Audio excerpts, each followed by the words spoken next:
It seems like Shaheen Brown the last, couple of weeks especially has come on. He had a couple of good plays, few good plays against Syracuse, and last week had a couple more plays. What's he doing well, and what's his energy like now that he's performing like this? Yeah, he's been having success. It was great to see him get the interception, but I've seen this coming with him. Continue to challenge him, coach him, put him in good situations, and this has been a long investment for him and for us. It's good to see it pay off. He's one of our better players, and I think he'll continue to get better. Coach, the last few weeks when we've talked to the players post-game, they talk about the second half adjustments, and they just say, we sit around and say no more points, and then there's no more points on the board. Is it really that easy? The guys just lock in, or what has been the key to 0 points in second half the last 3 games? Yeah, we make sure we say no points all the time. It's good that that's happened more than it hasn't. It's just, even when you go in a game playing like for weeks like this, when you get into this point in the season, there's no really wholesale changes, right?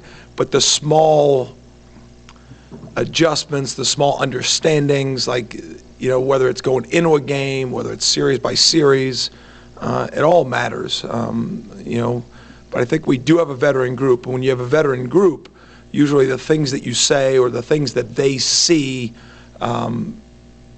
those reps mount up quicker. And so the adjustments or their reactions and all things, usually it's expedited in your ability to solve, not problems, but just create answers or, better anticipation. And so, we've got a good group of players. We got a smart group of players. And, I think it's a group that when you communicate with them, usually there's a really good approach to that. Similar to Duke, Wake is one of the least penalized teams in the country, least penalty yards as well in the country in the top 10.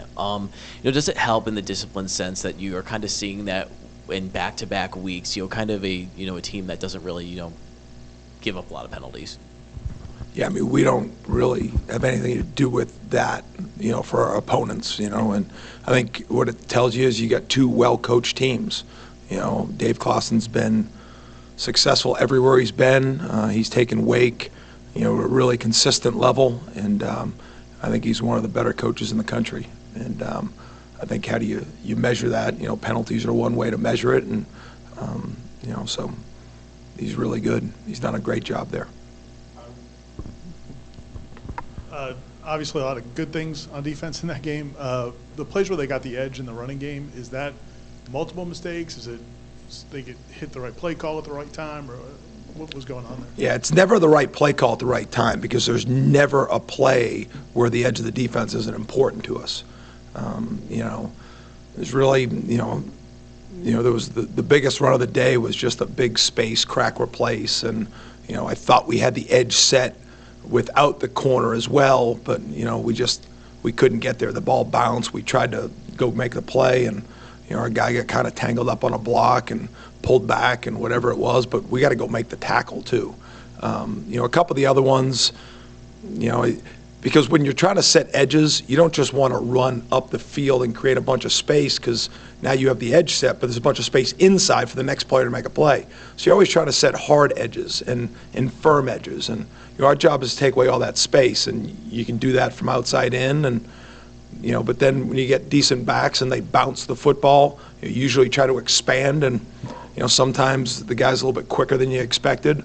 Sometimes they're trying to block you and you're trying to get off, and so those things happen, but definitely something we emphasize, and I would say there's probably about 80 yards of offense on just some bounce plays, and so that's something we got to eliminate. Could be wrong, but I feel like defensive end is one of the positions where you rotate 2 at a time. It's 2 guys. Verse plays with Peyton, Turner plays with Edmond. I don't know if that's been going on the whole season. I think most of it. Is that always the case with defensive ends with you? Could you do like Verse and Edmond and Peyton and Turner, or do you like those 2 guys rolling out there together?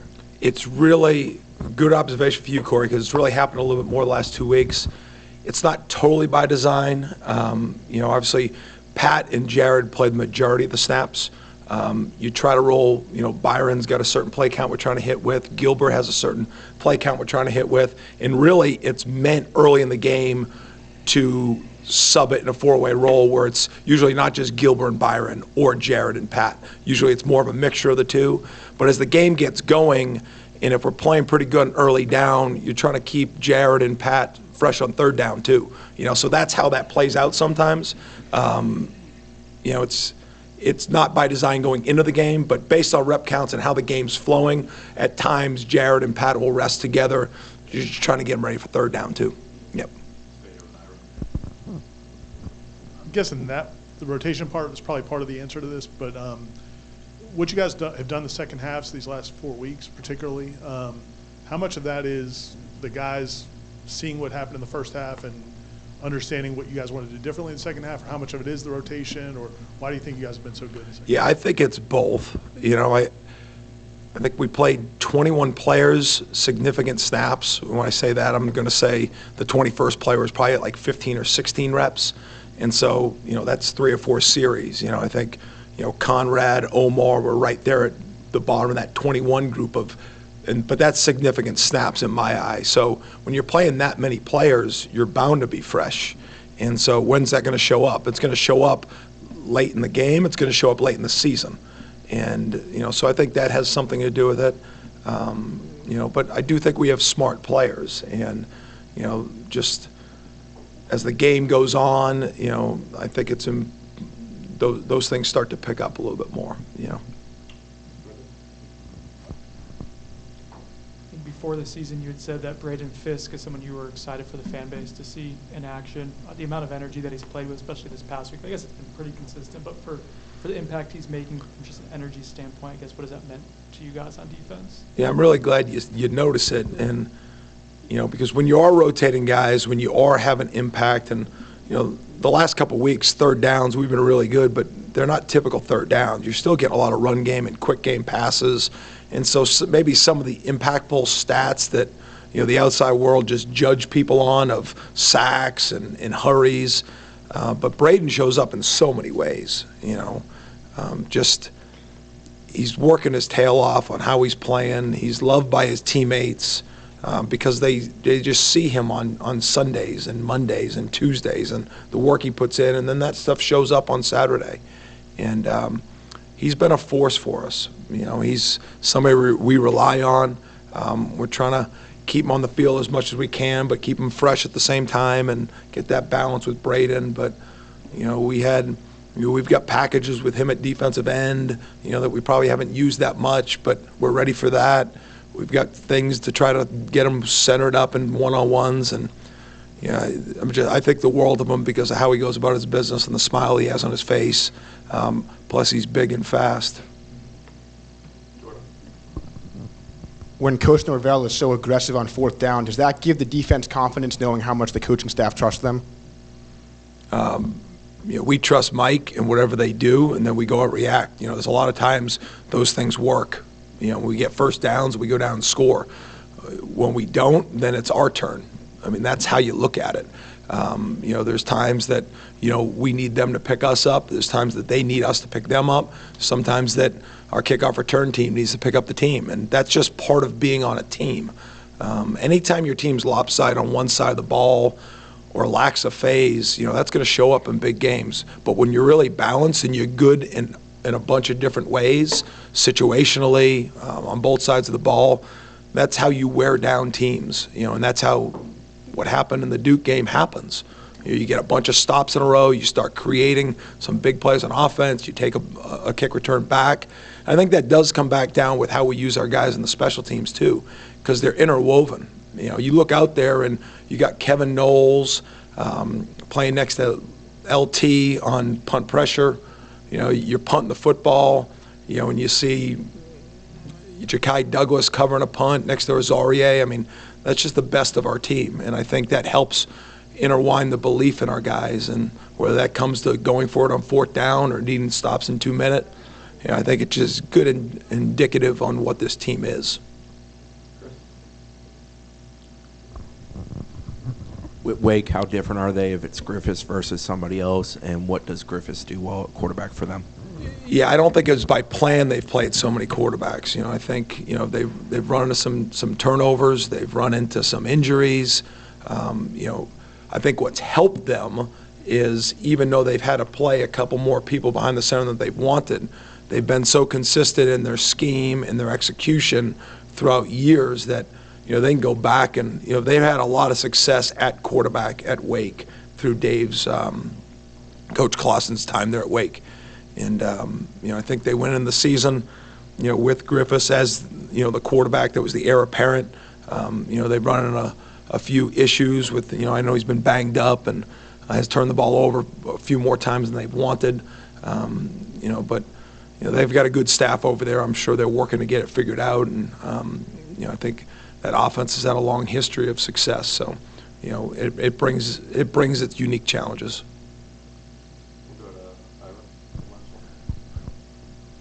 Holding is going to happen. I know there was a former defensive coordinator here who you know well, who used to say holding's a personal problem to the defensive players when they complained about it.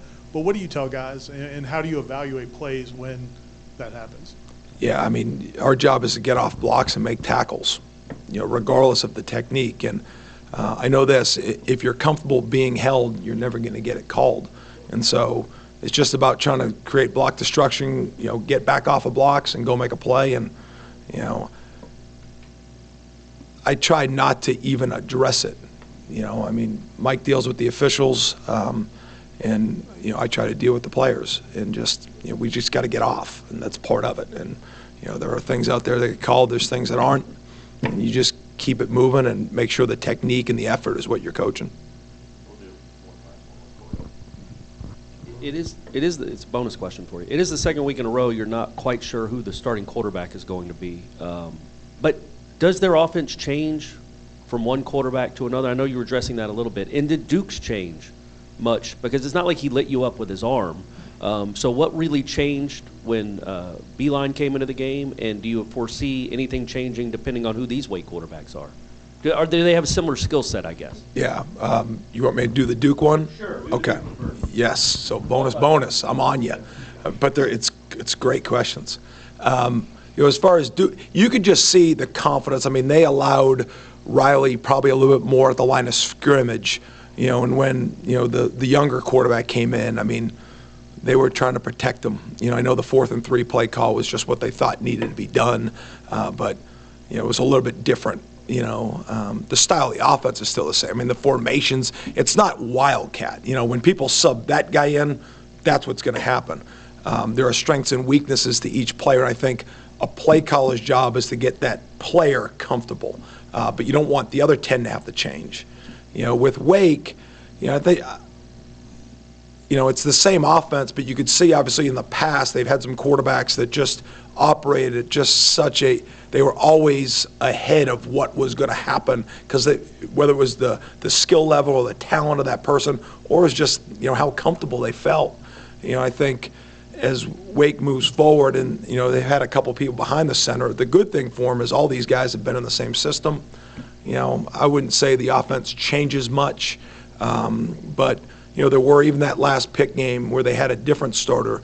You saw a little bit more called design runs, probably just to get the quarterback comfortable. I think you will see maybe some schematic changes that aren't full-scale changes, but maybe something that takes things off the plate of the quarterback to get him comfortable, whatever that is. Screen pass, called runs, called quick games, something that builds confidence. Thanks, guys. See y'all. Happy day. Oh, you too.